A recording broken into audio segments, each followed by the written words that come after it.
मिला मंजूर। खानपुर के इलाका रहमान कॉलोनी में सुई गैस पाइपलाइन लीक होने से सीवरेज लाइन में गैस जमा होने से घर के वॉशरूम में धमाका हो गया। धमाके में एक खतून समेत 3 अफराद झुलस गए।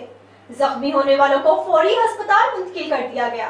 धमाका इस कदर शदीद था कि इलाका भर में खौफ व हरास फैल गया। इस हवाले से रिपोर्ट देखते हैं 87 न्यूज खानपुर के ब्यूरो चीफ हसीब खालिद की।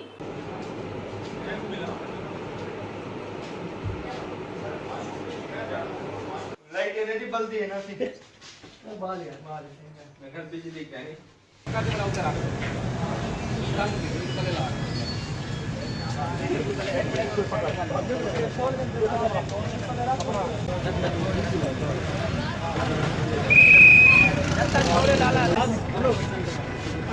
चलो भाई 5% लाभ 1 मिनट थोड़ा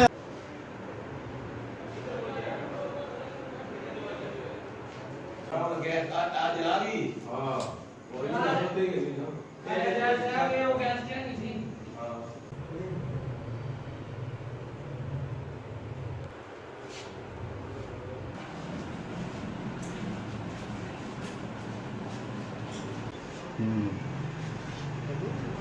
हां कम कर रहे हैं इसकी नकल कर रहे हैं